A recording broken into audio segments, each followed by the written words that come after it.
বাংলা থেকে লোকসভা ভোটে কত আসন পাবে বিজেপি, বটম লাইন দিয়ে সংখ্যা বাতলে দিলেন অমিত শাহ। সারা দেশে 370টির বেশি আসনে পাবেন বিজেপি।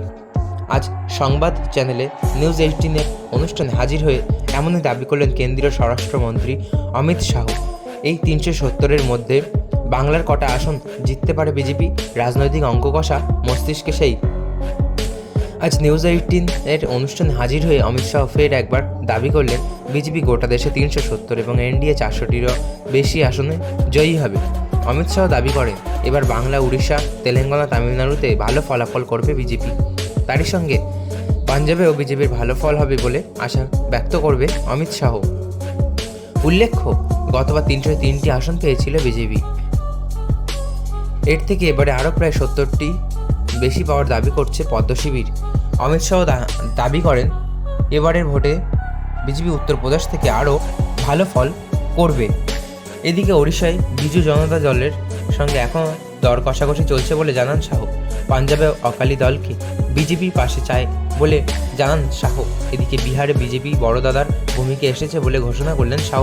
উল্লেখ্য, এই প্রথম বিহারে জোটে থেকে জেডিইউ এর থেকে বেশি আসনে লড়ছে বিজেপি। এদিকে বাংলা নিয়ে অমিত শাহ দাবি করেন পশ্চিমবঙ্গ থেকে এবার লোকসভা ভোটে 25-এর বেশি আসন পাবে বিজেপি। 2017 সাল থেকে বাংলায় আমরা ক্রমাগত বেড়েই চলেছি।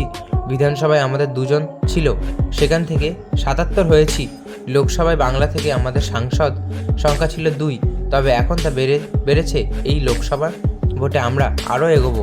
এদিকে বাংলার দুর্নীতি ইস্যুতে অমিত শাহ বলেন বাংলায় ইডিকে দোষ দিয়ে লাভ নেই, দুর্নীতি হচ্ছে যাতে পশ্চিমবঙ্গের কেন্দ্রের কোনো সুযোগ সুবিধা না পৌঁছয়। মমতা বন্দ্যোপাধ্যায়ের ভয় পান যে তিনি, তাহলে হয়তো হেরে যাবেন সিএএ বিষয়ে, তাই মিথ্যাচার চালাচ্ছেন তিনি। কারণ তিনি শুধু ভোট ব্যাংকের রাজনীতি করে চলেছেন, তবে বাংলার মানুষ সবটা বুঝে গিয়েছেন। এরপর সন্দেশখালী ইস্যু নিয়েও মুখ খোলেন শাহ। তিনি বলেন সন্দেশখালীতে যেটা হয়েছে সেটা খুবই খারাপ। ইডির ওপর যে হামলা হয়েছে সেটা বাদ দিন, যে মা বোনরা ভোট দিয়ে তৃণমূলের সরকার করেছে তাদের ওপরই দলেরই নেতারা অত্যাচার চালাচ্ছেন, আর তাও ধরা যাচ্ছে না তাদের। শেষে হাইকোর্টের নির্দেশের পর ধরা হয়। আমি তাই বাংলার মা বোনদের প্রতি আবেদন জানাচ্ছি, মাতৃশক্তির আসল অর্থ বুঝিয়ে দিন মমতা বন্দ্যোপাধ্যায়কে। বন্ধুরা, চলে আজকে ভিডিও, আশা করি ভালো লেগেছে। ভালো লাগলে অবশ্যই একটি লাইক করবেন এবং আপনার কী মতামত তা কমেন্ট বক্সে অবশ্যই জানিয়ে যাবেন।